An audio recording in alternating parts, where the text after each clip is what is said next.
தமிழ்நாடு சர்க்கிள்லேயே இல்லாத ஒருத்தரை பாயிண்ட் ஏலேருந்து பாயிண்ட் பி, பாயிண்ட் பிலேருந்து பாயிண்ட் சி மாற்றினா தமிழர்களுக்கு என்ன பிரச்சனை வருது? அப்படி அவர் தான் விக்டிமைஸ் பண்ணப்படுவதாக நினைத்தால் அவர் கோர்ட்டுக்கு போகலாம், வேலையை விட்டு நின்று அரசியல் கட்சியில் சேரலாம். அப்படி பல ஆப்ஷன்ஸ். ஏஎஸ்ஐயின் report prepared by Amarnath Ramakrishna. Amarnath ராமகிருஷ்ணாவின் ரிப்போர்ட் அப்ரூவ்டு பை ஏஎஸ்ஐ கிடையாது. அரசுகள் திட்டமிட்டு தமிழன் வர்சஸ் வடவன், கடைசியா நம்முடைய ஃபார்முலாக்கு தான் வரும். தமிழனுடைய ஆகப்பெரிய பெருமையை மறைப்பதற்காக வடவர்கள் செய்யும் சூழ்ச்சி. சிந்து சமவெளி விட்ட இடம், அது வைகை கரை தொட்ட இடம்.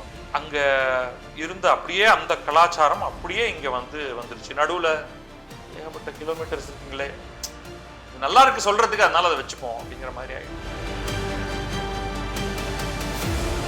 உண்மையினா அது ஒரு பெருமைக்குரிய விஷயம், உலகமே அதை பார்க்கணும். ஆனா அதற்கான எவிடன்ஸ் எதுவுமே இங்க கொடுக்கப்படலை. வைல்டு கிளைம்ஸா இங்கேருந்து வந்துட்டு இருக்கு. அது என்ன ஆயிடுன்னா உலக அளவுல நம்முடைய தரத்தை குறைச்சு. பிரதமர் ஹர்ஷவர்தன், விப்ளவ் குமார் தேவ் இவங்க எல்லாம் சொல்றது தவறாக, அது அறிவியல் பூர்வமான வாதம் கிடையாது. அதே பிரதமர் உலகின் மூத்த மொழி தமிழ்னு சொல்றதும் ஆதாரம். கிழக்கு நியூஸ் நேயர்களுக்கு வணக்கம். கீழடி அகழாய்வு அதனுடைய அறிக்கை வெளியிடுறதுல தாமதம் ஆயிட்டே இருக்கு அப்படின்ற ஒரு விவாதம் போயிட்டே இருக்கு. இந்த நேரத்துல தான் மத்திய அரசால அந்த அகழாய்வை மேற்கொண்ட அமர்நாத் ராமகிருஷ்ணா அப்படின்றவரை மீண்டும் பணியிட மாற்றம் செஞ்சிருக்கிறாங்க. இது சார்ந்த விஷயங்களை நம்ம இன்னைக்கு சொல்றதுக்காக அரசியல் விமர்சகரும் பதிப்பாளருமான பத்ரி சேஷாதிரி அவர்கள் நம்மளோட வந்திருக்காங்க. சார் வணக்கம். வணக்கம் சார். அமர்நாத் ராமகிருஷ்ணா தொடர்ந்து பணியிட மாற்றம் செய்யப்பட்டே வராரு. கீழடி அகழாய்வுல முதல் 2 கட்டங்களை அவர் தான் செஞ்சாரு. அதை மனசுல வச்சுட்டு தான் அவர் தொடர்ந்து பணியிட மாற்றம் செய்யப்பட்டு வருவதா தமிழ்நாட்டில இருந்து பலர் குற்றச்சாட்டு வச்சுட்டு இருக்காங்க. இதுல அரசியல் இருக்கா இல்லையா அவருடைய பணியிட மாற்றத்துல? அரசியல் எதுவுமே இருக்கிறதா நான் பார்க்கல. ஏன்னு சொல்லிடுறேன். இப்போ அவர் கீழடி அகழ்வாய்வுலேயே சம்மந்தப்படவே இல்லையே. ஒரு கட்டத்தில் ஏஎஸ்ஐ மத்திய அரசின் கீழே இருக்கக்கூடிய ஆர்கியலாஜிக்கல் சர்வே ஆஃப் இந்தியா இந்த இடத்துல அகழ்வாய்வுகளை மேற்கொண்டது. அதற்கு பிறகு மேற்கொண்ட அகழ்வாய்வுகளை செய்வதற்கு தமிழ்நாட்டுடைய தொல்லியல் ஆய்வு துறை அதுக்குள்ளே நுழைஞ்சிருச்சு, ஸ்டேட் ஆர்கியாலஜி டிபார்ட்மெண்ட். இப்போ ஏஎஸ்ஐ நேரடியாக கீழடியில் எதுவுமே செய்வதில்லை. பொதுவாக ஏஎஸ்ஐ எடுத்துக்கிட்டிங்கன்னா அது ஒரு ஆல் இண்டியா சர்வீஸ். பேங்கிங் மாதிரி, மற்ற துறைகள் மாதிரி ஆல் இண்டியா சர்வீஸ். அதனால் அவர்களுடைய போஸ்டிங் மாறிக்கிட்டே தான் இருக்கும். அதுக்கு பதவி உயர்வு வருது. இப்போ பதவி உயர்வுக்கு ஏற்ற மாதிரி வெவ்வேறு இடங்களுக்கு போகிறாங்க. ஸோ தமிழ்நாடு சர்க்கிள்லேயே இல்லாத ஒருத்தரை பாயிண்ட் ஏலேருந்து பாயிண்ட் பி, பாயிண்ட் பிலேருந்து பாயிண்ட் சி மாற்றினா தமிழர்களுக்கு என்ன பிரச்சனை வருது இதில்? அது எனக்கு புரியல. முதல்ல என்னைக்கோ ஒரு நாளைக்கு கீழடியில் அவர் சம்மந்தப்பட்டார்னா அவரை கீழடியோடையே கட்டி போட்டுறணும் அப்படிங்கிற ஒரு ஆட்டிடியூடும், இது எல்லாத்துக்கும் ஒரு சில பேர், முக்கியமாக நான் குறிப்பிட்டு பேருமே சொல்கிறேன், கீழடி அப்படின்னா டர்ல்னு அப்படியே ஒரு பல்ப் எரிஞ்சு கான்ஸ்பிரசி தியரி அப்படின்னு வருது. அப்படிங்கிறது கீழடியை ஒரு தேவையில்லாமல் மேலே கொண்டு போகிறதுக்கான ஒரு முயற்சியாக நான் பார்க்குறேன். தமிழ்நாட்டில் மட்டுமில்லை, இந்தியாவில் இருக்கக்கூடிய எல்லா மாநிலங்களிலுமே தரையை தோண்ட ஆரம்பித்தோம்னா அதில் எக்கச்சக்கமான பொக்கிஷங்கள் கிடைச்சிக்கிட்டு இருக்கு. அதுக்கு காரணம் இந்த இந்திய நிலப்பரப்புங்கிறது பல ஆயிரம் ஆண்டுகளாக மக்கள் வசித்து கொண்டிருக்கக்கூடிய ஒரு இடம். தொல்லியல் மாந்தர்களோட எச்சங்கள் இங்கே நிறைய விரவி இருக்கு. தோண்ட தோண்ட நல்ல விஷயங்கள் தான் வரும். இது வரைக்கும் தமிழ்நாட்டில் எங்கெங்கெல்லாம், கீழடி மட்டுமல்ல, நமக்கு ஒரு பெரிய லாங் ஹிஸ்ட்ரி இருக்கு. ஆதிச்சநல்லூர்லேருந்து ஆரம்பித்து இந்தியா சுதந்திரம் அடைவதற்கு முன்னால் பிரிட்டிஷ்காரர்கள் இந்த ஏஎஸ்ஐங்கிற ஒரு அமைப்பை ஏற்படுத்தியதிலிருந்து பலவேறு இடங்களில் அகழ்வாய்வுகள் நடந்து வந்துட்டு இருக்கு. அரிக்கமேடு, நான் ஆதிச்சநல்லூர் சொன்னேன், அதே மாதிரி அரிக்கமேடு, கொடுமணல், பொருந்தல், கரூர், இது இப்போ நம்ம சொல்லக்கூடிய கீழடி, இன்னும் பல பல இடங்களில் நமக்கு அகழ்வாராய்வுகள் நடந்து வந்துட்டு இருக்கு. ஸோ இதை கீழடியை வந்து ஒரு தனியான ஒரு பிராண்டாக்கி, அதுக்கு இன்னும் எந்த ஆதாரமும் இல்லை, அதுக்கு நான் வரேன்னா, இந்த அகழ்வாய்வுகள் செய்யப்பட்ட அனைத்து இடங்களிலுமே நமக்கு ரொம்ப ரொம்ப முக்கியமான பல விஷயங்கள் கிடைச்சிருக்கு, இன்னும் கிடைக்கும். நீங்கள் நம்ம இன்னும் ஒரு 4 இடம் நமக்கு ஐடென்டிஃபை பண்ணோம்னா நமக்கு இன்னும் பல விஷயங்கள் கிடைக்கும். ஆக இது எல்லாவற்றையும் ஒட்டுமொத்தமாக பார்க்கணுமே தவிர ஒரு இடத்தை மையமாக வச்சுட்டு கான்ஸ்பிரசி தியரி, சதித்திட்டங்கள் நடந்து கொண்டு இருக்கிறதாக சொல்லி இப்போ அமர்நாத் ராமகிருஷ்ணாவை ஒரு பிராண்டாக்கி, அவர் மத்திய தொல்லியல் துறையில் ஒரு பணியாளர், ஒரு உயர்ந்த நிலையில் இருக்கக்கூடிய ஒரு ஆஃபீஸர். அப்படி அவர் தான் விக்டிமைஸ் பண்ணப்படுவதாக நினைத்தால் அவர் கோர்ட்டுக்கு போகலாம், வேலையை விட்டு நின்று அரசியல் கட்சியில் சேரலாம். அப்படி பல ஆப்ஷன்ஸ் இருக்கு. அப்படி எதுவுமே அவர் செய்யலை. ஏன்னா அவர் கெரியர் ஆர்கியாலஜிஸ்ட், கருத்து மோதல்கள்ங்கிறதெல்லாம் தாண்டி அவர் ஒரு ப்ராப்பர் ஆர்கியாலஜிஸ்ட். ஆனால் அதை வைத்துக்கொண்டு அரசியல் செய்பவர்களை தான் நம்ம வந்து இப்போ கிரிட்டிசைஸ் பண்ணணும். ஸோ என்னுடைய சுருக்கமான பதில், இவ்வளவு நீண்ட பதில்களுக்கு பிறகு எந்த பிரச்சனையோ அரசியலோ இருக்கிறதாக நான் பார்க்கல. என்ன காரணம் சொல்றாங்க அப்படின்னா, முதல் 2 அகழாய்வு கட்டங்கள் அவர் செஞ்சார் இல்லையா, அதோடைய அறிக்கை அவர் வெளியிடணும். ஆனா முதல் 2 கட்டங்கள் செய்யும் போதே வந்து இது ரொம்ப ஒரு பெரிய, இந்தியா முழுக்க ஒரு பெரிய பேசு பொருளானது. இங்க இருக்கக்கூடிய கிடைக்கக்கூடிய பொருட்கள் எல்லாமே வந்து கவனம் பெற்றனால அவரை பணியிட மாற்றம் செஞ்சதா சொல்றாங்க ஒண்ணு. அதனால 3வது அகழாய்வு கட்டம் வந்து வேறொரு அதிகாரி நியமிக்கிறாங்க. அவர் அங்கிருந்து எதுவுமே கிடைக்கல அப்படின்ற மாதிரி ஒரு ரிப்போர்ட் கொடுத்ததுக்கு அப்புறமா தான் தமிழ்நாடு உள்ள போகுது. ஆனா தமிழ்நாடு அதுக்கப்புறம் தொடர்ச்சியா இது வரைக்கும் 10 கட்டங்கள்ல செஞ்சிருக்கிறாங்க தமிழ்நாடு அரசு. ஸோ அவர் ஃபர்ஸ்ட் 2 அகழாய்வு செய்யறாரு. அதுக்கப்புறமா அதோடைய அறிக்கை அவர் வெளியிடணும் அப்படின்னு சொல்றப்போ அவரை பணியிட மாற்றம் செஞ்சுட்டே இருக்காங்க. அவர் என்ன பண்றாருன்னா, மெட்ராஸ் ஹைகோர்ட் போயிட்டு டிரான்ஸ்பரை இது பண்ணணும் அப்படின்னு சொல்றாரு. ஏன்னா அவர் ஒரு இடத்துல பணியில இருக்காருன்னா இங்க இருக்கிற பொருட்கள் ஒரு இடத்துல இருக்குன்னு சொல்லிட்டு அதையுமே அவர் கோர்ட்டுக்கு போய் ஃபைட் பண்ண வேண்டியதா இருக்கு. தொடர்ந்து அவர் வந்து பணியிட மாற்றம் செய்யப்பட்டிருக்காரு. இப்ப என்ன சொல்றாங்க அப்படின்னா, அவர் அறிக்கை தாக்கல் செஞ்சுட்டாரு, அந்த அறிக்கை வந்து ஏஎஸ்ஐ கொடுத்துட்டாரு, அதை வெளியிடணும் அப்படின்றது ஏஎஸ்ஐ உடைய வேலையா இருக்கு. ஆனா தொடர்ந்து அது கிடப்புல போடப்பட்டிருக்கு. ஏஎஸ்ஐ வந்து சில குவரிஸ் ரைஸ் பண்ணிருக்காங்க. ஏஎஸ்ஐனா இவருடைய மேலதிகாரிகள். ஆமா, சில கேள்விகள் கேட்டிருக்காங்க.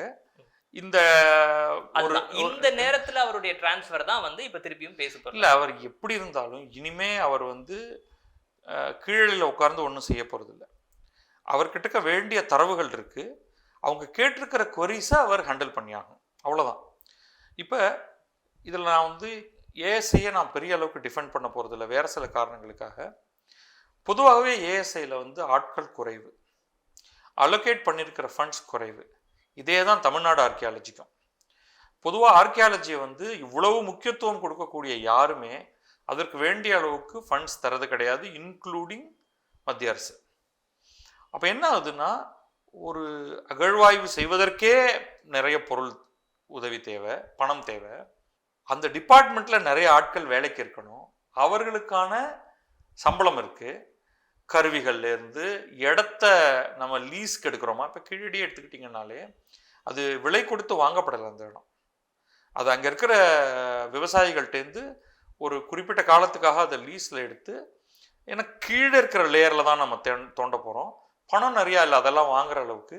ஸோ அதை தோண்டி எடுத்து அதில் கிடைக்கக்கூடிய பொருள்களெல்லாம் எடுத்துகிட்டு திருப்பி மண்ணை நிரப்பி அதை வந்து அந்த விவசாயிகளுக்கே தான் திருப்பி கொடுத்துட்டு இருக்காங்க. கவனிச்சிங்கன்னா இது இந்தியா முழுக்க இதை மாதிரி தான் நடந்துகிட்டு இருக்கு. பெரும்பாலான இடங்கள்ல ரொம்ப பெரிய, அதாவது யாருமே இல்லாத இடம், அரசு புறம்போக்கு நிலம், அந்த மாதிரியான இடத்துல வந்து அதுதான் அவங்க அக்வயர் பண்றாங்க.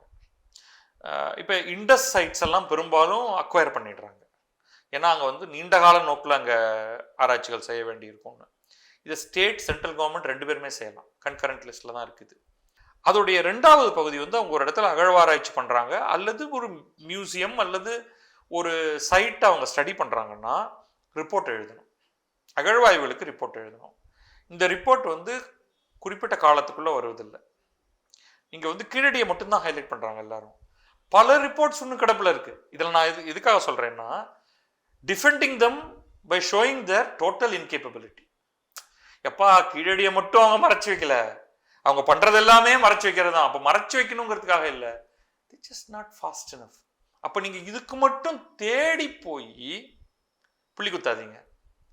அவங்க பப்ளிஷ் பண்ண வேண்டிய ரிப்போர்ட்னு ஒரு பெரிய லிஸ்டே இருக்கு, அது அவங்களுடைய மெத்தன போக்கு அது, ரைட்?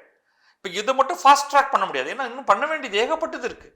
அப்பப்போ அதுக்கு கொஞ்சம் பணம் வரும், அதுக்கப்புறமா அது பப்ளிஷ் ஆகும். 7-8 வருஷம் கழிச்சு, 10 வருஷம் கழிச்சு, 15 வருஷம் கழிச்சு, 50 வருஷம் கழிச்செல்லாம் அவங்க பண்ணியிருக்கிற ரிப்போர்ட் எல்லாம் வந்திருக்கு. ரைட்? ஸோ எங்கே வந்து இன்கம்பீட்டன்ஸும் லேக் ஆஃப் ஃபண்டிங்கும் இருக்கோ அங்கே சதித்திட்டத்தை தேடாதீங்க அப்படிங்கிறது என்னுடைய முதல் கருத்து. ஓகே, ஸோ இது எல்லாத்தையும் மீறி இன்னொரு பாயிண்ட் வந்து, நீங்கள் நினைக்கிற மாதிரியெல்லாம் அரசுகள் திட்டமிட்டு தமிழன் வர்சஸ் வடவன், கடைசியாக நம்முடைய ஃபார்முலாவுக்கு தான் வரும். தமிழனுடைய ஆகப்பெரிய பெருமையை மறைப்பதற்காக வடவர்கள் செய்யும் சூழ்ச்சி, தலைப்பு வைக்கிறதுக்கு வசதியாக கொண்டு வந்துருவாங்க. அதை வந்து எப்படியெல்லாம் முடியும். ஸோ இப்போ நம்ம சு வெங்கடேசன் போன்றவர்கள் சொல்வதற்கு வந்துடுவோம். ஓகே, ஆரம்பத்தில் அமர்நாத் ராமகிருஷ்ணா மிக அருமையான விஷயங்கள்லாம் கொண்டு வந்தார். உடனே அவரை தூக்கி போட்டு PS ஸ்ரீராமன் கொண்டு வந்தாங்க. அவர்கிட்ட வந்து இந்த மாதிரி அங்கே ஒன்றுமே இல்லை, அது வரை கட்டாந்தரன்னு சொல்லுன்னு சொன்னாங்க. உடனே வந்து தமிழக அரசு விழித்து கொண்டது, திராவிட மாடல் அரசு. அப்படியே அவங்க உள்ள இறங்கி அப்படியே தோண்ட தோண்ட சுரங்கமாக வந்தன. உடனே அதை மறைப்பதற்கு என்ன பண்ணாங்க? இதை சொல்லுங்க, இதை பண்ணாங்களா? தெரியல எனக்கு. ஓகே, அப்படின்னா அது ஒரு நைஸ் நேரேட்டிவ், யூடியூப் நேரேட்டிவ்க்குள்ள வந்துடும், தொலைக்காட்சிகளுக்குமே அதுதான் narrative. But sorry, okay, that is not what is happening. என்ன நடக்குது அப்படின்னு பார்ப்போம். பொலிட்டிக்கலி ஒரு கருத்து இருக்கு, அந்த கருத்து அதுக்கு அமர்நாத் ராமகிருஷ்ணாவும் ஒரு அன்விட்டிங்லி ஒரு பார்ட்டிசிபெண்ட் ஆகிட்டாரு. பாலகிருஷ்ணன் ஐஏஎஸ், ஓய்வு பெற்ற ஐஏஎஸ் வந்து கீழடி வந்து ஒரு மாதிரி சிந்துவெளி நாகரிகத்தோடைய ஒரு தொடர்ச்சி, விட்ட இடம் தொட்ட இடம்னு ஒரு அருமையாக ஒன்று சொல்லியிருப்பார். சிந்து சமவெளி விட்ட இடம், அது வைகை கரை தொட்ட இடம் அப்படின்னு. அங்கே இருந்த அப்படியே அந்த கலாச்சாரம் அப்படியே இங்கே வந்துருச்சு. நடுவில் ஏகப்பட்ட கிலோமீட்டர்ஸ் இருக்குங்களே, இது நல்லா இருக்கு சொல்றதுக்கு, அதனால அதை வச்சுப்போம் அப்படிங்கிற மாதிரி ஆயிடுது. வைகை கரை நாகரிகம், நகர நாகரிகம் இப்படின்னு நிறைய தாங்கள் விரும்புவது, அதற்கான ஆதாரங்கள் இல்லாத பல விஷயங்கள் வந்து இந்த இடத்துக்குள்ள உள்ள வந்துருச்சு. அப்ப கான்ஸ்பிரசி பார்க்கறதுக்கு ரொட்டீன் டிரான்ஸ்ஃபர் கூட உங்களுக்கு வந்து அது ஒரு கான்ஸ்பிரசிக்குள்ள வந்துடும்.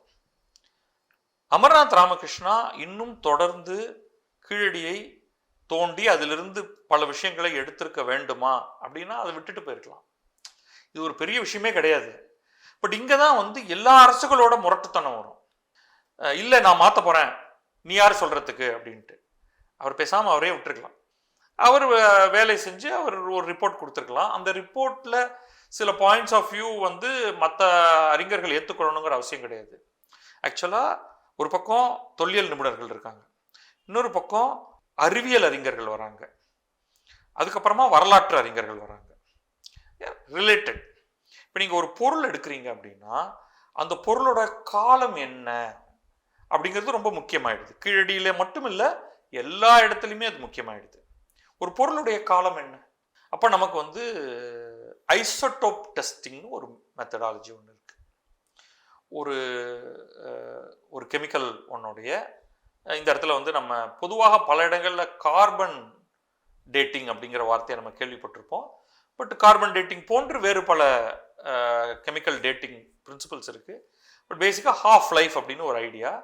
அதை வச்சு கார்பன் டேட்டிங் எங்கே பர்டிகுலர்லி பயன்படும் அப்படின்னா, பயாலாஜிக்கல் பொருட்கள், எலும்புகள், அதாவது உடல், அது மிருகமோ மனிதனோ அவங்களோடது, அல்லது பிளான்ட், மரத்துண்டு, இந்த மாதிரி ஏதாவது கிடைச்சதுன்னா அதை வைத்துக்கொண்டு இது எந்த காலகட்டத்தில் உயிரோடு இருந்தது, இங்கே இப்பொழுது புதைந்த பொருளாக கிடைக்கிறது அப்படிங்கிறத ஒரு பெரிய எரர் மார்ஜின் இருக்கு, அதில் வச்சு கண்டுபிடிக்கலாம். அதாவது ப்ளஸ் ஆர் மைனஸ் இத்தனை வருஷம் அப்படின்னு வரும்.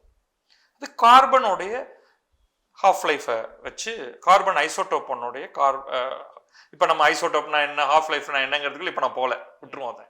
அப்போ அதை வைத்துக்கொண்டு காலத்தை கணக்கிடக்கூடிய ஒரு மெத்தட் இருக்கு. ஆனால் அது பயன்படாத பலது இருக்கு. ஒரு கல், நான் சொல்றது ஒரு கருங்கல், அது வந்து ஒரு உயிரற்ற பொருள், உயிர் பொருளோட தொடர்பே இல்லாத பல பொருட்கள் இருக்கு. அதுக்கு காலம் கணக்கிடுவதற்கு வேற சில மெத்தட் இருக்கு. தெர்மோலுமினசன்ஸ்னு ஒரு மெத்தட் ஒன்று இருக்கு. ஸோ இந்த டெக்னாலஜி எல்லாமே சொல்லப்போனால் இவையெல்லாம் பெரும்பாலும் இந்தியாவுக்கு இந்த தொழில்நுட்பம் இன்னும் கையில் வந்து சேரலை. நம்மக்கிட்ட பல லேபரட்டரிஸ் இல்லை. இப்போயும் நம்ம வந்து சாம்பிள் எடுத்து பேக் பண்ணி வெளிநாடுகளில் இருக்கக்கூடிய ஏதோ ஒரு சோதனைச்சாலைக்கு அனுப்பிச்சு அவங்க அதை ஆராய்ச்சி செய்து அவங்க ஒரு ரிப்போர்ட் கொடுக்கறத நம்ம வச்சுட்டு இருக்கோம். இதுக்கெல்லாம் பிறகு நீங்கள் அதை இன்டர்பிரேட் பண்ணி நீங்கள் ஒரு ரிப்போர்ட் எழுத போகிறீங்க. அப்படி ஒரு ரிப்போர்ட்டு அமர்நாத் ராமகிருஷ்ணா எழுதுறாரு. நம்ம வந்து யாருடைய ரிப்போர்ட்டையும் நம்ம ஃபைனல்னு எடுத்துக்க வேண்டாம். எல்லா ரிப்போர்ட்டும் பப்ளிஷ் ஆக போகுது. இன்னொன்று இவர்களெல்லாம் இன்னும் உயிரோடு இருப்பவர்கள். நாளைக்கு இவர்களெல்லாம் பேச போகிறார்கள். யாரும் வந்து மடக்கி அமுழ்த்தியெல்லாம் விட்டுற போகிறதில்ல. பொதுவாகவே பல்வேறு மாற்று கருத்துகள் தொல்லியலாளர்கிட்டையும் இருக்கும். ஸோ எடுத்த எடுப்பில் ஓரிருவர் சொல்வதை வைத்து ஒரு இடத்தின் வரலாறு எழுதப்படுவதல்ல. இது போன்ற பல ஆதாரங்கள் கையில் எடுக்கப்பட்டு கிராஸ் இன்டர்பிரேஷன், இதே காலகட்டத்தில் நமக்கு வேற என்ன கிடைச்சிருக்கு, அங்கே இருக்கிற பொருள் இங்கே கிடைச்சிருக்கா போன்ற பலவற்றை கிராஸ் காரலேட் பண்ணி தான் ஒரு முழுமையான ஆய்வறிக்கைங்கிறது வெளியாகும். ஸோ இன்னைக்கு அமர்நாத் ராமகிருஷ்ணா ஒன்று எழுதி கொடுத்துருக்காரு. அதன் மீது சில கேள்விகள் எழுப்பப்பட்டிருக்கின்றன. அதுக்கான பதில் அவர் சொல்லிட்டு போறார். இது வந்து சயின்ஸும் ஆர்கியாலஜியும் சம்மந்தப்பட்டது. அரசியல் இதில் இன்னைக்கு வர வேண்டாம், நாளைக்கு வரட்டும், ரிப்போர்ட் வந்துடட்டும். டிலே பண்ணுறாங்களா அப்படின்னா அது உண்மையிலேயே டிலே அப்படிங்கிறதுக்கு நமக்கு வந்து மற்றதெல்லாம் இதுக்கு பின்னாடி நடந்த பலது விட்டுட்டாங்க, அந்த ரிப்போர்ட்லாம் வந்துருச்சு, இது மட்டும் பின்தங்கி இருக்கு அப்படின்னா தான் அது டிலே. மற்றபடி இட்ஸ் அ ரெகுலர் கோர்ஸ். அதில் நம்ம பெருமைப்பட்டுக்கணுமான கிடையாது. இந்த ரிப்போர்ட்டை இன்னும் வேகமாக கொண்டு வரலாம். அதுக்கு பிறகுதான் இன்னும் வரலாற்று அறிஞர்கள் இதை படிக்கவே போகிறாங்க. ரிப்போர்ட் ஒன்று எல்லாருக்கும் வந்து சேரல. இதற்கு பிறகுதான் பொதுமக்களே இன்னும் இதை பார்க்க போகிறாங்க. இன்ட்ரெஸ்டட் அமெச்சூர்ஸ் இப்போ என்னெல்லாம் அந்த இடத்துல தான் சேர்த்துக்க போகிறேன். நான் அது அமெச்சூர், நான் அதை படிக்கும்பொழுது எனக்கு சில விஷயங்கள் புலப்படும். நான் அதை பேச முடியும், டிபேட் பண்ண முடியும், எட்ஸெட்ரா. இன்னும் இது எதுவுமே கிடையாது. அதனால் நான் என்னை பொறுத்த வரைக்கும் ஒரு இடத்தோட வரலாறு ஓவர் நைட் எழுதி இது வந்து பாடப்புத்தகங்களில் சேர்க்க போகிறதில்லை. ஒன்று நம்ம தெளிவாக சொல்லலாம், இந்த இடத்தில் கிடைத்திருக்கக்கூடிய பொருள்கள் அதை யாரும் மாற்ற முடியாது. அதோடைய படங்கள் வந்துருச்சு, அது மியூசியமாக ஆயிடுச்சு. அங்கே ஒரு சைட் மியூசியம் இருக்குது. இன்ட்ரெஸ்டிங்லி கீழடி சைட் மியூசியம்னு சொன்னாலும் அதில் வந்து பலவேறு இடங்களில் கிடைத்திருக்கிற பொருட்களில் தான் அங்கே காட்சிக்கு வச்சுருக்காங்க. கீழடியில் மட்டும் கிடைச்ச பொருட்கள் இல்லை.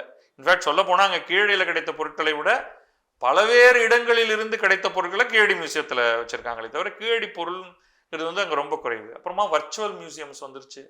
எனக்கு தெரிஞ்சு அங்கே வந்து ஒரு வர்ச்சுவல் ரியாலிட்டி இது ஒன்று கிரியேட் பண்ணியிருக்காங்க. அது பல இடங்களில் போகிற இடத்துல அந்த டிபார்ட்மெண்ட் காட்சிப்படுத்திக்கிட்டு இருக்கு. ஸோ யாரும் எதையும் மறைக்க முடியாது. பயம் வேண்டாம். இது அரசியலுக்காக பயன்படுத்துகிறவங்கள்ட்ட நம்ம ஒன்றுமே பண்ண முடியாது. பட் உண்மையிலேயே வரலாற்றின் மீது ஆர்வம் கொண்ட நமக்கு இன்னும் நிறைய கேள்விகளுக்கு பதில் சொல்லலை அப்படிங்கிறது தான் என்னுடைய கருத்து. ரிப்போர்ட் வர வரைக்கும் நம்ம வெயிட் பண்ணலாம். எக்ஸாக்ட்லி அதுதான். இப்போ நீங்க சொல்லணும், இப்போ இந்த ரிப்போர்ட் வந்தோடனே இதுதான் இறுதியானது அப்படின்றதும் இல்லை. அதை தாண்டி நிறைய எல்லாம் போக போகுது. ஒன்று. ரெண்டாவது, பொதுவா இந்த மாதிரி அறிக்கை தயாரிச்சு கொடுக்குறப்போ அகழாய்வு யார் மேற்கொண்டாங்களோ அவங்க கொடுக்குற அறிக்கையை ஜஸ்ட் அப்ரூவ் பண்ற மாதிரிதான விஷயங்கள் தான் ஏஎஸ்ஐ பண்றதா இருக்கும். சின்ன சின்ன கரெக்ஷன்ஸ் என்ன சொல்லுவாங்கன்னா கிராமர் பிழைகள் மாற்றுங்க, இல்லை எழுத்து பிழை மாற்றுங்க அப்படின்ற மாதிரி சின்ன சின்ன விஷயங்கள் தான் சொல்லுவாங்க. மற்றபடி அதுல திருத்தங்கள் செய்யணும் அப்படின்னு சொல்றதுக்கான அதிகாரம் கிடையாது. அது இயல்பா பண்றது கிடையாது. வந்ததுக்கு அப்புறமா அதில் நீங்க மாற்று கருத்து வைக்கலாம், விமர்சனம் வைக்கலாம், எல்லாம் சரி. ஆனா வருவதுக்கு முன்னாடியே இதுல ஒரு சின்ன ஒப்பீனியன் மாற்று கருத்து எனக்கு இருக்கு. இது வந்து ஏஎஸ்ஐயின் report prepared by Amarnath Ramakrishna. Amarnath ராமகிருஷ்ணாவின் ரிப்போர்ட் அப்ரூவ்டு பை ஏஎஸ்ஐ கிடையாது. It's departmental report. இதுல இவர் பிரின்சிபல் இன்வெஸ்டிகேட்டர், அவ்வளவுதான். It's a departmental publication. அப்போ டிபார்ட்மெண்டல் பப்ளிகேஷன் அப்படின்னா அதோடைய டைரக்டர் ஜெனரல் அல்லது அவருடைய கீழே இருப்பவர்களுடைய இந்த பப்ளிகேஷன் டிவிஷனுக்கு ஹெட்டாக ஒருத்தர் இருப்பார். They have to approve it. It's departmental publication. இதுதான் வந்து ரூல். அது கிராமர் மட்டும் பார்ப்பாங்களா, இல்லை அதில் ஏதாவது கேள்விகள் எழுப்பப்பட்டிருந்தா அதை கவனிக்கணுமாங்கிறது வந்து அந்த துறையில் வேலை செய்பவர்கள் சொல்லணும். பட் எனக்கு தெரிஞ்ச வரைக்கும் இட்ஸ் அ டிபார்ட்மெண்டல் ரிப்போர்ட். அது Amarnath Ramakrishna is preparing that report. ஏன்னா அவர் தான் லீட் இன்வெஸ்டிகேட்டர். அவரே பப்ளிஷ் பண்ணுறதா இருந்தால் அவர் வந்து வெளியில் ஒரு புத்தகத்தை பப்ளிஷ் பண்ணலாம். ஆனால் அது பண்ண முடியாது இல்லையா? இந்த இடத்தின் அடிப்படை என்னன்னா ஏஎஸ்ஐயின் ரிப்போர்ட்டாகத்தான் அது வருது. அப்போ ஏஎஸ்ஐ அதில் எந்த பிழையும் இருக்கக்கூடாதுன்னு எதிர்பார்க்கறதுல தப்பு இல்லை. பட் இப்போ கூட அது ரைஸ் பண்ணியிருக்கக்கூடிய விஷயங்களும் நமக்கு கசிஞ்சு பல பேர் மூலமாக வருது. பிகாஸ் இன்டர்னல் டிபார்ட்மெண்டல் டிஸ்கஷன்ஸ் வந்து பெரும்பாலும் வெளியில் வராது. நீங்கள் டிபார்ட்மெண்ட்டுக்குள்ளே இருக்கீங்க, உங்களுக்கு என்ன கோபம்னாலும் யூஸ்வலி நீங்கள் டிபார்ட்மெண்ட்டோட தான் அதை டீல் பண்ணுவீங்க. என்னை பொறுத்த வரைக்கும் இது வந்து அந்த குவரிஸ் அவர் ரைஸ் பண்ணி அவங்க வந்து அதை இவர் அதை கரெக்ட் பண்ணி இல்லை நான் அதை பப்ளிஷ் பண்ண மாட்டேன் அப்படின்லாம் அவங்க சொல்லக்கூடியவர்களாக எனக்கு தெரியல உண்மையில். அடுத்தது வந்து நம்ம எகெயின் நமக்கு வந்து ஒரு இந்த கான்ஸ்பிரசி இங்கே தான் வருது. ஒரு பக்கம் வந்து தமிழக முதல்வர் ஸ்டாலின் இரும்பு காலம் என்பது உலகத்துக்கே இரும்பு காலம் என்பது இந்தியாவில் தான் தொடங்குகிறது ரேஞ்சுக்கு பேசிட்டு இருக்காரு. குறைந்தபட்சம் இந்தியாவிலேயே இரும்பு காலம் என்பது இந்தியாவில் தான் தமிழ்நாட்டில் தான் உருவானது. இந்தியாவின் வரலாறே தமிழகத்திலிருந்து தான் எழுதப்பட வேண்டும்னு எக்ஸ்ட்ரீம்லி வைல்டான சில கமெண்ட் சொல்றாரு. நீங்க எந்த அதாவது அறிவியல் ரீதியாக சில விஷயங்களை சொல்றீங்களா இல்ல வெற்று பெருமை பேசுறீங்களா அப்படிங்கிறது இங்க முக்கியமாயிருது. ஏன் கூடாதா அப்படின்னா நிச்சயமா அது வந்து ஒரு உண்மைனா அது ஒரு பெருமைக்குரிய விஷயம், உலகமே அதை பார்க்கணும். ஆனா அதற்கான எவிடன்ஸ் எதுவுமே இங்க கொடுக்கப்படலை. வைல்டு கிளைம்ஸ் தான் இங்கேருந்து வந்துட்டு இருக்கு. அது என்ன ஆயிடுன்னா உலக அளவுல நம்முடைய தரத்தை குறைச்சிரும். கிளைம் அதாவது extraordinary claims require extraordinary proof. நீங்கள் வந்து ஒரு பொதுமையாக ஒரு விஷயங்கள் வந்து ஒரு சில விஷயங்கள் உலகம் பேசிக்கிட்டு இருக்கும் பொழுது நீங்கள் ரொம்ப ரொம்ப முக்கியமான ஒரு ஒரு புது தியரி ஒன்று கொண்டு வரீங்கன்னா ஏன் அப்படிங்கிறதுக்கு ரொம்ப ஆழமாக பல விஷயங்களை சொல்ல வேண்டியிருக்கு. கீழடியோ சிவகலையோ எந்த இடமா இருந்தாலும் ரொம்ப முக்கியமான சில ஸ்டேட்மெண்ட்ஸ் வரும்பொழுது அதற்குரிய தரவுகளை சரியாக கொண்டு வந்து தர்றது இது ஸ்டேட் ஆர்கியாலஜி தான் பண்ணிட்டு இருக்கு. பட் அன்ஃபார்ச்சுனேட்லி அந்த ஒரு ரிகர் இருக்கிற மாதிரி எனக்கு தெரியல. எகெயின் நான் வந்து ஏஎஸ்ஏ பெஸ்ட் ஸ்டேட் ஆர்கியாலஜி பேட் அப்படின்லாம் நான் அதுக்குள்ளேயே நான் போல. இது வந்து அரசியலாக இங்கே மாற்றப்பட்டுக்கிட்டு இருக்கு. நீங்கள் என்னதான் சொன்னாலும் மத்திய அரசு வந்து ஒரு ஆர்கியலாஜிக்கல் அதாவது பாரதிய ஜனதா தலைமையிலான அரசு பல மாநிலங்கள்லையோ அல்லது மத்தியிலையோ இந்த மாதிரி ஏதாவது ஒரு ஆர்கியலாஜிக்கல் எவிடன்ஸை எடுத்துக்கிட்டு ஒரு பெரிய ரிப்போர்ட்டு ஸ்டோரி பப்ளிக் ஸ்டேட்மெண்ட் அப்படின்லாம் ஒன்றும் சொல்லலை. ஏன்னா இதெல்லாம் வந்து இந்த மாதிரி எக்ஸ்ட்ராடினரி கிளைம்ஸ் எல்லாம் வரணும்னா அதுக்கு வந்து நிறைய ஆழமாக அது டிபேட் பண்ணப்படணும், கான்ஃபரன்சஸ் நடத்தணும், உலகம் முழுவதுலேருந்து அறிஞர்கள் வரணும். சும்மா எடுத்தேன் கவித்தேன்லாம் பண்ண முடியாது. We have to show many things. இப்போ நமக்கு வந்து கீழடியாக இருக்கட்டும் அல்லது இரும்பு காலம் தமிழகத்தில் தோன்றியதாக இருக்கட்டும், நம்ம கீழடின்னு தான் ஆரம்பித்தோம். பட் இதை மாறி மாறி இதை தொடர்றதுக்கான ஒரு காரணம் இருக்குது. அப்போ நம்ம வந்து பல விஷயங்களை அதாவது இங்கேருந்து ஆரம்பிச்சது அப்படிங்கிறதுக்கு இப்போ கீழடியே ஒரு விஷயத்துக்காக நம்ம குறிப்பிடணும். ஒரு சில கான்ட்ரவர்ஷியல் ஐடியாஸ் வந்து இந்த தளத்தில் இருந்துகிட்டு இருக்கு. அதில் ஒன்று வந்து தமிழ் சமுதாயம் அப்படிங்கிறதோடைய தொன்மை என்ன? தமிழ் என்னும் மொழியை பேசி கொண்டிருக்கக்கூடியவர்கள் ஒரு கலாச்சாரமாக எவ்வளவு ஆண்டுகளுக்கு முன்னால் உருவானார்கள். அப்போ அது வந்து மொழியோட பழமை மட்டும் இல்லை, அந்த ஒரு குறிப்பிட்ட நாகரிகத்தின் கலாச்சாரத்தின் பழமையை பற்றி நம்ம பேசுகிறோம்.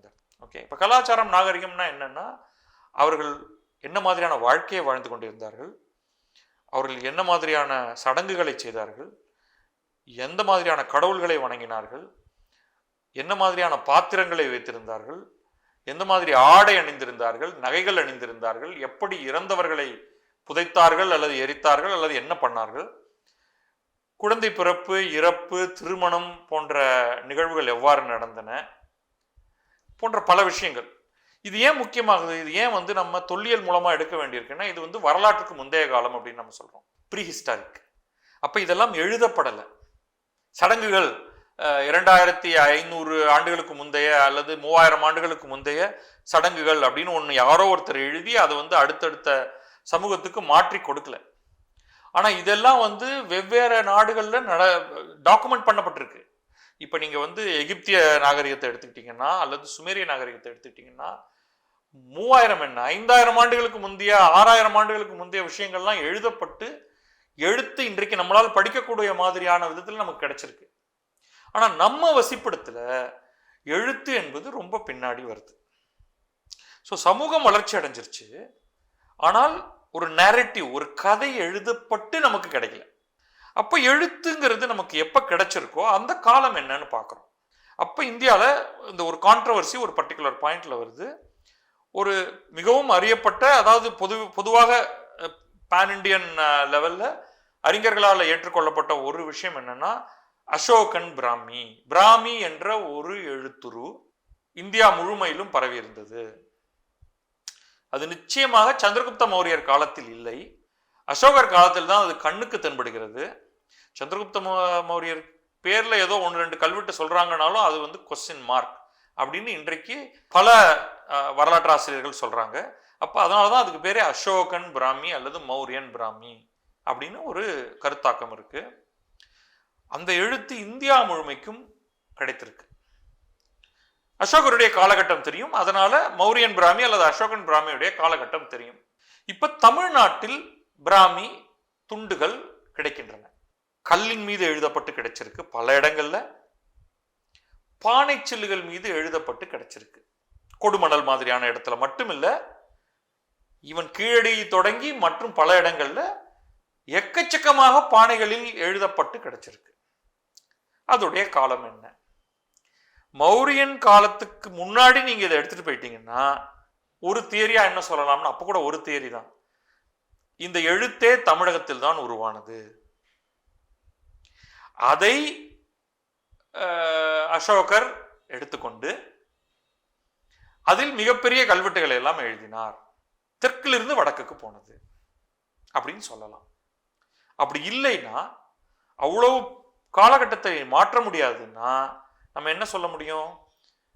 வடக்கில் தான் விரிவான கல்வெட்டுகள், மிக மிக பழமையான கல்வெட்டுகள் கிடைத்திருக்கின்றன. அப்ப இந்த எழுத்துரு வடக்கில் தான் தோன்றியது. வடக்கில்னாலும் கிழக்கில், பீகார், பட்டலிபுத்ரா, பாட்னா, வடகிழக்கு, அங்கே தோன்றி உலகம் முழுக்க இந்தியா முழுக்க பரவி தமிழகத்துக்கும் வந்து மற்ற இடங்களிலெல்லாம் பிராகிருதங்கள் எனப்படும் இந்தோ ஆரிய மொழி, வெவ்வேறு கொஞ்சம் ரிலேட்டட் மொழி, அதுல எழுதப்பட்டவை தமிழ்நாட்டுக்கு வரும்பொழுது அதில் தமிழர்கள் அதை தமிழ் எழுத பயன்படுத்தி கொண்டார்கள். இதுதான் இன்றைக்கு பிரிவேலிங். ரெண்டாவதா சொன்னதுதான். இதனாலதான் நீங்க ஒரு பானை சில்லு, அதுல பிராமி கீறல்கள் இருக்கக்கூடிய ஒரு பானை சில்லு கிடைக்குது. அது கிடைத்திருக்கக்கூடிய அந்த லேயர், அது கீழடியோ அல்லது பொருந்தலோ அல்லது கொடுமணலோ அல்லது சிவகலையோ எங்க வேணாலும் இருக்கட்டும், அது 800, அதாவது 2000 ஆண்டுகளுக்கு முன்னாடி, பிசி 800 2800 ஆண்டுக்கு முன்னாடி அப்படின்னு காமிச்சிட்டா existing theory, Mauryan Brahmi theory வந்து அடிவாங்குது. ஸோ இது வந்து ஒன்று ரொம்ப முக்கியமாக நம்ம இந்த டிஸ்கஷன்ல வருது. இப்போ கீழடியுடைய காலம், கீழடியில் கிடைத்திருக்கக்கூடிய பானை சில்லுகளின் காலம், அப்ப 800 இஸ் அ பாசிபிலிட்டி தியரி. அப்ப வரலாறு மாற்றி எழுதப்பட வேண்டும். அதுக்கான சஃபிஷியன்ட் எவிடன்ஸ் இன்னும் இருக்கிறதா நான் நினைக்கல. எனக்கு எவிடன்ஸ் கொடுத்தா நான் ஒரு இரலவெண்ட் பர்சன், பட் உலகமே வந்து அதை ஏற்றுக்குச்சுன்னா நிறைய கேள்விகள் வரும். இங்கே வந்து பானைச்சில்லுகளில் தான் முதல்ல ஆரம்பிச்சதா, வேற ஏதாவது எழுதியிருந்தாங்களா, இது எப்படி அசோகருக்கு போச்சு, எடுத்துட்டு போனது யாரு, போன்ற பலவேறு கேள்விகள் வரும். ஸோ இது வந்து தமிழண்டா அப்படிங்கிறதுக்கு ஒரு மிக முக்கியமான ஒரு எவிடன்ஸ். முதல்வர் என்ன விமர்சனம் வைக்கிறார் அப்படின்னா, இங்க கீழடியில ஒரு சின்ன எவிடன்ஸ் கிடைச்சிருக்கு, இதை புடிச்சிட்டு அடுத்தடுத்து போகலாம் அப்படின்னா மத்திய அரசு அதை செய்யல. வெறும் கற்பனை அப்படின்னு சொல்லக்கூடிய சரஸ்வதி நாகரிகம், அதுல இன்னும் கூடுதல் முக்கியத்துவம் கொடுத்துட்டு இருக்கு. பல அறிஞர்கள் வந்து அது மித் அப்படின்னே சொல்லிட்டாங்க. ஆனா அதுல அவங்க கூடுதல் முக்கியத்துவம் கொடுக்குறாங்க, இதை விட்டுறாங்க. அப்படின்றப்போ அந்த மத்திய அரசு மேல அந்த கேள்வி நியாயமா தானே தெரியுது. ரெண்டு விஷயம். முதல்ல முதல்வர் இதை சொல்றதெல்லாம் நிறுத்தணும். ஏன்னா நீங்க கீழடி முக்கியம்னு சொல்லுங்க, அது மித்துன்னு சொல்லும்பொழுதுதான் நீங்க அரசியல் பண்ண ஆரம்பிக்கிறீங்க. தெர் இஸ் நோ ப்ராஜெக்ட் எனக்கு தெரிஞ்சு government funded, central government funded project சரஸ்வதியை தேடி அப்படின்லாம் ஒன்றும் கிடையாது. சரஸ்வதி சம்பந்தமான ஆராய்ச்சிகள் எல்லாமே தனி ஆராய்ச்சியாளர்கள் பண்ணியிருக்கிறது தான். ஓகே, குஜராத் கவர்மெண்ட்டோ ராஜஸ்தான் கவர்மெண்ட்டோ இவர்களெல்லாம் ஒன்றும் பண்ணதில்லை. அது மித்து அப்படின்னு சொல்லக்கூடியவர்களுக்கு இணையாக அல்லது அதை விட அதிகமாக அது மித் இல்லை அப்படின்னும் ஒரு பெரிய ஒரு செட் ஆஃப் ஆராய்ச்சியாளர்கள் இருக்காங்க. கிழக்கு பதிப்பகம் மூலமாக நம்ம வந்து சரஸ்வதி நதி பற்றிய மிஷல் தனினோ அப்படிங்கிறவர் எழுதின ஒரு புத்தகம் வெளியிட்டிருக்கோம். அந்த புத்தகத்தில் அவர் வந்து அவருடைய கருத்து எதுவுமே அவர் சொல்லலை. யார் யாரெல்லாம் இதை பற்றி எந்த காலத்திலிருந்து அவர்கள் ஆராய்ச்சிகளை பண்ணியிருக்காங்க, அது வந்து 16, 17, 18ஆம் நூற்றாண்டிலிருந்து போயிட்டுருக்கு அப்படிங்கிறத பற்றின ஒரு ஒரு டீட்டெயில் இது இருக்குது. அப்போ இங்கே தான் வந்து அரசியல் எங்கேருந்து வருது அப்படின்னா, அவன் மக்கு நீ அவனுக்கு 100 மார்க் போடுற, நான் வந்து கிளாஸ்லேயே ஃபஸ்ட்டு பையன், எனக்கு வந்து நீ 60 மார்க் தான் போடுற அப்படின்ட்டு ஒரு புனைவாக ஒன்றை உருவாக்கி கொண்டு போய் கொடுக்கறது. கவர்மெண்ட் வந்து சரஸ்வதி நதியை கண்டுபிடிக்கிறதுக்காக எவ்வளோ பணம் அலோகேட் பண்ணிருக்காங்கன்னு ஏதாவது சொல்லியிருக்காங்களா? ஒன்றுமே கொடுல. அப்போ நம்மளாவே ஏன் அதை போய் சொல்லணும்? அது தேவையில்லாத விஷயம். உலகத்தில் இவர் மித்துன்னு சொல்லியிருக்காருன்னா இன்னும் 4 பேர் வந்து இல்லை அப்படின்னு சொல்லியிருக்காங்க. ஸோ நமக்கு தேவையில்லாத விஷயம் அது. நீ கேட்க வேண்டியது என்ன? கீழடியிலையோ சிவகலையிலையோ நாங்கள் வந்து சில விஷயங்களை கண்டுபிடிச்சிருக்கோம், இதில் மேற்கொண்டு ஆராய்ச்சி செய்வதற்கு we need funding. இதுக்கு தகுந்தாற் போல மத்திய அரசும் பணம் அலோகேட் பண்ணும்போது இதுக்கு பணம் கொடுத்துடணும்னு தான் நான் சொல்றேன்.